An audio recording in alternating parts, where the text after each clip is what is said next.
Hello friends, তোমরা কেমন আছো? আশা করি ভালো আছো। রোজকার মতন আবার চলে আসলাম আজকে আর একটা নতুন ভিডিও নিয়ে। আর এটা হলো কি বলো তো, 38 সাইজের মানে ওই যে গোল কাট ব্লাউজটা। আর গোল কাট তো আমি কাটিংটা তোমাদের দেখিয়ে দিয়েছি। আর আজকে আমি তোমাদের লাইলিনের উপর কিভাবে সেলাই করতে হয় সেটাই আজকে তোমাদের দেখাবো। তার মানে আজকে হচ্ছে টিচিংটা তোমাদের দেখাবো ভালো করে। আর আমার এই ভিডিওটা তোমরা যে যেখান থেকে দেখছো তোমাদের সবাইকে অনেক অনেক ভালোবাসা ও শুভেচ্ছা রইল। ভিডিওটা দেখার পরে যদি ভালো লাগে অবশ্যই একটা লাইক করে দিও। দেখো কিভাবে সেলাইটা করতে হবে। আমাদের গোল কাট হচ্ছে দুটো কাটিং হয়, আর দুটো কাটিংয়ের মধ্যে আমি আরেকটা কাটিংটা নিয়ে নিয়েছি। তোমরা যদি এই ভিডিওটা যদি কাটিংটা না দেখে থাকো তাহলে অবশ্যই কিন্তু আমি দিয়ে দিয়েছি অলরেডি, সেইটা কিন্তু দেখে নিও কিভাবে কাটিংটা করতে হয়। আর লাইলিনের উপরে এটা কি বলো তো, এই দিকটা সেলাই করে নেবে। সেলাই করে নিয়ে একটু কাট দিয়ে দেবে যাতে আমাদের উল্টাতে খুব সুবিধা হয়। আর এইভাবেই কিন্তু সেলাইটা দিয়ে কাটিংটা দিয়ে কাট দিয়ে আর এটা উল্টে নেবে। আর দেওয়ার পরে কিন্তু একটা হচ্ছে চাপ সেলাই বা লক সেলাই দিয়ে দেবে যাতে কাপড়ের ওই সেলাইটা ভালোভাবে বসে।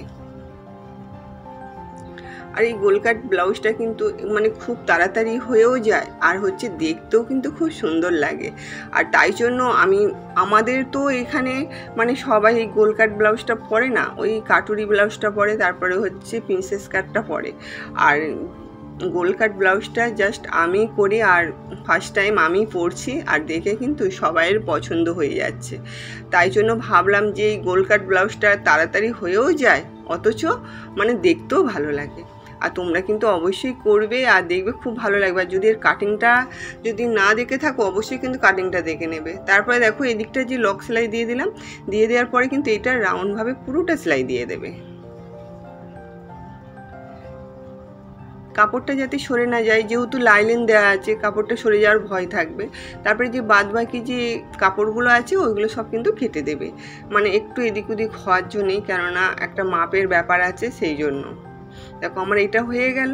এটা হয়ে যাওয়ার পরে কি করতে হবে, দেখো আমাকে আরেকটা আছে, মানে আমাকে তো দুদিকে সামনে তো হুক লাগানো হবে, সেই জন্য এবার ওইটাও কিন্তু ওইভাবে আমি সেলাই করে নিয়েছি। এবারে দেখো গলার কাজটা দেখো, আর এই গলার কাছের এই ডিজাইনটা দেখো কিভাবে করছি। আর হচ্ছে আমি এটা হচ্ছে ওই এতে করছি পেপার পেস্টিংয়ে করলে কিন্তু মানে কাপড়টা মজবুত থাকে, আর মানে গলার ওখানটা বেশ সুন্দর লাগে। তাই জন্য সব কিছুটা পেপার পেস্টিংয়ে করলে ভালো হয়, কিন্তু আবার তাড়াহুড়োর মধ্যে যখন হয় তখন আবার এটাতে একটু সময় লাগে, বুঝতে পেরেছো? আর দেখো পুরো ওই যে দাগের উপর দিয়ে কিন্তু তোমরা সেলাইটা দিয়ে দেবে। দেখো মেন কাপড় আছে, লাইলিন আছে, তার উপরে কিন্তু মানে পেপার পেস্টিংটা আছে। আর এই যে পেপার পেস্টিংটা আগে তোমরা চক দিয়ে বা হচ্ছে মার্কার দিয়ে দাগ করে নেবে, ডিজাইনটা করে নেবে, নেওয়ার পরেই কিন্তু এইভাবে বসাবে। বসিয়ে দেখো সেলাইটা দেওয়ার পরে এটা তারপরে তোমরা কেটে কাটিং করে দেবে। এবারে দেখো এই কোণগুলোতে কিন্তু তোমরা একদম মাস্ট কাটিং করতেই হবে। তারপরে একটু ছোটো ছোটো করে কাট দিয়ে দেবে, দিয়ে দিলে এটা উল্টালে কিন্তু খুব মানে তাড়াতাড়ি বসে যায় কাপড়টা। আমার ভিডিওটা তোমরা যে যেখান থেকে দেখছো তোমাদের সবাইকে অনেক অনেক ভালোবাসা শুভেচ্ছা রইল। অবশ্যই কিন্তু ভিডিওটা ভালো লাগলে কমেন্ট করো, আর বন্ধুদের সাথে অনেক অনেক শেয়ার করে দিও। তারপরে দেখো আমি কিভাবে উল্টালাম, দেখো এইভাবে কিন্তু তোমরা উল্টে দেবে। আগে কিন্তু ঠিকঠাক করে নেবে। আর গলার ডিজাইনটা দেখেছো সামনের, মানে গোলকাট ব্লাউজের ডিজাইনটাও কিন্তু দারুণ হয়েছে। আর মানে ব্লাউজটা কি বলবো, পারফেক্ট ফিটিং আর খুব সুন্দর হয়েছে। এবারে দেখো এবারে এর মধ্যেও কিন্তু একটা লক সেলাই দিয়ে দেবে।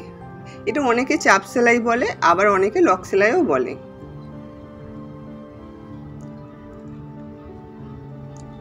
যারা এর কাটিংটা দেখোনি অবশ্যই কিন্তু আমি অলরেডি দিয়ে দিয়েছি কাটিংটা, কিভাবে কাটিং করতে হয়। আর আজকের আমি তোমাদের লাইলিনের উপরে কিভাবে সেলাই করতে হয় সেটাই তোমাদের দেখাচ্ছি। একেবারে যদি সবটা তোমাদের দেখাই তোমরা কিন্তু বুঝতে পারবে না, তাই জন্য কাটিংটা একদিন দেখালাম, আর আজকের আমি তোমাদের সেলাইটা দেখাচ্ছি কিভাবে সেলাই করতে হয়। আর দেখো এই যে কোন কোন জায়গাগুলো কিন্তু তোমরা একদম আস্তে আস্তে করবে, আর কোনগুলো যদি ঠিকঠাক না হয় ব্লাউজটা কিন্তু বেকার হয়ে যাবে। আর তোমাদের যে সামনের ডিজাইনটা করবে না, এই যে টেরা মোচা হয়ে যাবে, এই কোনগুলো কিন্তু খুব সুন্দর করে করতে হবে। ধীরে ধীরে আস্তে আস্তে করলেই হবে।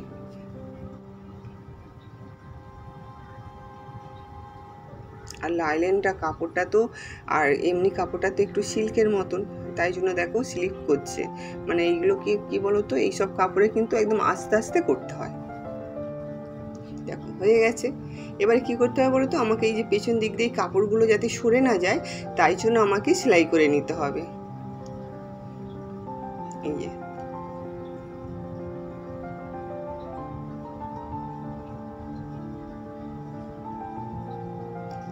অবশ্যই কিন্তু তোমরা কোথা থেকে ভিডিওগুলো দেখছো কমেন্ট করবে, আর কেমন হয়েছে সেটাও কিন্তু কমেন্ট করবে। তোমাদের একটা কমেন্টে আমার কিন্তু অনেকটা উৎসাহ দেয় আর মানে ভিডিও বানানোর জন্য। দেখো এবার আমি পুরোটা সেলাই করে দিলাম। এবার দুটোকে সমান করলাম, করার পরে কি করবে দেখো, যেহেতু সামনে এটা হুক হবে, সামনে হুক হলে আমাকে এই যে সমান করে নিয়ে আমি এবারে কাটিংটা দেবো। এই যে আগে কিন্তু তোমরা সেলাই করে রেডি করে নেবে, নেওয়ার পরেই কিন্তু হুকের ঘরটা কাটিং করবে। এই যে দেখো এবারে যে কাটিংটা করলাম, এবার লাইলেনটা যদি সরে যায় কাপড়টা, তাই জন্য একটু করে সেলাই দিয়ে দিলাম।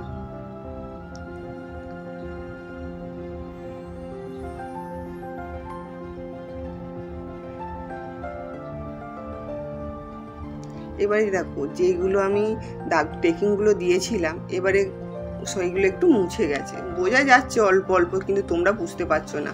তাই জন্য আমি আরেকবার কিন্তু ভালো করে এটা দাগটা দিয়ে দিচ্ছি, যাতে তোমাদের বুঝতে সুবিধা হয়। দেখো সেমভাবে কিন্তু আমি এই দিকটাও দিয়ে দিচ্ছি। দেখো তোমরা যদি কাটিংটা দেখে থাকো তাহলে কিন্তু বুঝতে পারবে, আর যারা কাটিংটা দেখোনি তারা অবশ্যই কিন্তু কাটিংটা দেখে কিন্তু এই সেলাইটা দেখবে, তাহলে কিন্তু একদম বুঝতে পেরে যাবে। এবারে দেখো টেকিংটা দেওয়ার জন্য যেইগুলো আমি দাগগুলো দিয়েছি, এইগুলো এবারে এইভাবে কিন্তু আমি টেকিংটা দিয়ে দেব। আর এইদিকে দেখো মানে দুসুত করে ধরে কিন্তু আমি টেকিংটা দেবো। এইদিকে কিন্তু বেশি কাপড় ধরে কিন্তু টেকিংটা দিলে হবে না, দুসুত করে কাপড় ধরে কিন্তু টেকিংটা দিলে এটা হয়ে যাবে। সেমভাবে কিন্তু এই দিকটা হাফ ইঞ্চি দেবে, এদিকটা হাফ ইঞ্চি করে দিয়ে কিন্তু টেকিংটা দেবে। ব্যাস এই তিনটে টেকিংয়ে কিন্তু একদম পারফেক্টভাবে খাপটা দেখো কত সুন্দর হয়েছে। এই যে তোমরা কিন্তু এইভাবে করো, দেখবে তোমাদের আর ওই যে ব্রা কাট ব্লাউজটা লাগবেই না। অনেকে জানে না বলে বলে যে ব্রা কাট ব্লাউজ করে দাও, কিন্তু যখনই এই ব্লাউজটা একবার পরবে, যে এইরকমভাবে কাটিং করা গোল কাট ব্লাউজটা, তারা কিন্তু আর ব্রা কাট ব্লাউজ পরতেই চাইবে না। আমার তো আর এখন আর ইচ্ছা করে না যে ব্রা কাট ব্লাউজ পরার জন্য, এখন মনে হয় এই গোল কাট ব্লাউজটা তাড়াতাড়িও হয় আর দেখতেও ভালো লাগে। এবারে দেখো কিভাবে সেলাইটা করতে হবে। দেখো যেহেতু আমি এইটা মানে সেলাই দিয়ে উল্টে নিয়েছিলাম, এবার আমাকে এইটা কিভাবে বসাবো, দেখো এটা একটু বসানোর ব্যাপারটা আছে, তোমরা একটু মনোযোগ দিয়ে দেখো ভালো করে।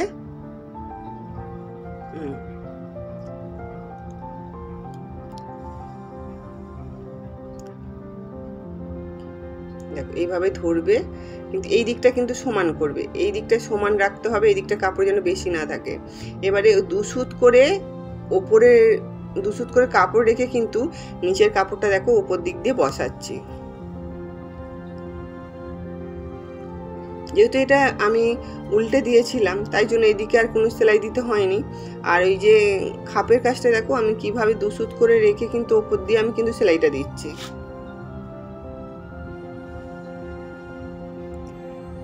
দেখো কিন্তু কোনো টানাটানি করবে না, আলতোভাবে কিন্তু তোমরা করবে, যাতে কাপড়টা টানাটানি করলে কিন্তু ফিটিং আসবে না।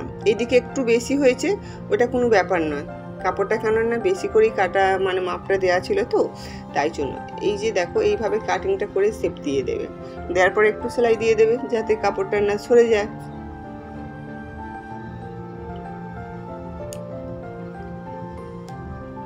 দেখো এটা কিন্তু আমার সেলাই দেওয়া হয়ে গেছে। এবারে কিন্তু আমি এই লেসটা লাগাবো, আর এই লেসটা লাগালে কিন্তু তবেই তোমরা ভালোভাবে বুঝতে পারবে যে কিভাবে গোল কাট ব্লাউজটা হলো। দেখো যেখান থেকে আমি কিন্তু সেলাইটা দিয়েছি তার উপর থেকেই কিন্তু আমি এইটা লাগিয়ে দিচ্ছি।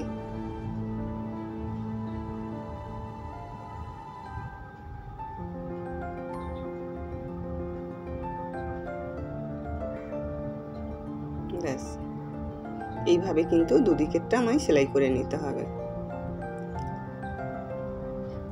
এবার আমাকে কি করতে হবে বলো তো, আমাকে যে পট্টি লাগাতে হবে, সামনে যেহেতু হুক হবে তাই জন্য আমাকে পট্টিটা করার জন্য দেখো আমাকে কত কাপড় কাটতে হবে না, 3 ইঞ্চি কাপড় কেটে নিতে হবে। 3 ইঞ্চি কাপড় কেটে নেওয়ার পরে আমাকে ওইটা ওই দু ভাঁজ করে নিতে হবে। এই যে 2 ভাঁজ করে নেওয়ার পরে কিন্তু এই যে যেই দিকটা হুকের ঘর হবে, তোমরা কিন্তু অবশ্যই জানো যে দিকটা হুকের ঘর হবে সেই দিকটা কিভাবে সেলাই করতে হয়। সেমভাবে কাটুরি ব্লাউজ যেমনভাবে সেলাই হয়, পট্টি লাগানো হয়, সেমভাবে কিন্তু একই হবে। এটা এইভাবে দিয়ে কিন্তু এটা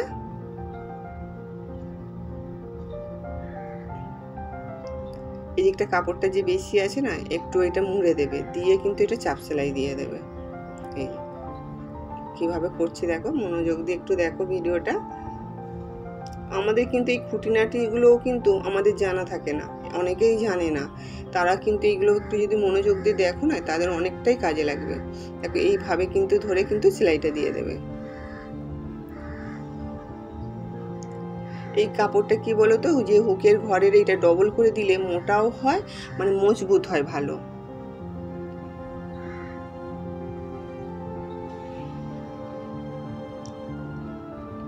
দেখতে পেলাম কত সুন্দরভাবে করে দিলাম, খুব সহজভাবেই কিন্তু কিভাবে হুকের মানে ঘরের পট্টিটা লাগানো হয় সেটা আমি করে দিলাম। এবারে কিন্তু আর একটাও কিন্তু আমি এইভাবেই কিন্তু সেলাইটা করে নেব, কেননা সবটাই তো তোমাদের দেখাতে পারা যায় না, সময় হয় না। তাই জন্য দেখো আমি কীভাবে করলাম A to Z। আর এই দেখো গলার কাছেও কিন্তু আমি ওই লেসটা লাগিয়ে দিয়েছি, দিতে কত সুন্দর লাগছে কিন্তু, দেখতে পেয়েছো? এইভাবে কিন্তু তোমরা কাটিংটা আগে দেখে নিও, নেওয়ার পরে কিন্তু তোমরা সেলাইটা করো, দেখবে একদম সুন্দরভাবে ফিটিং হবে। আর যারা কাটুরি ব্লাউজ পরে তারা কিন্তু আর কাটুরি ব্লাউজ পরবে না, তারা কিন্তু এই ব্লাউজই গোল কাট ব্লাউজই করবে আর নিত্য নতুন পরতে থাকবে। দেখো ব্লাউজটা আমার পুরো রেডি হয়ে গেছে, আর কতটা সুন্দর লাগছে সেটা কিন্তু তোমরা দেখতেই পাচ্ছ। আর এইভাবেই তোমরা করবে, আর এইভাবে আমাকে অনেক অনেক কমেন্ট করতে থাকবে। আজকে আসি, আবার দেখা হবে, টাটা।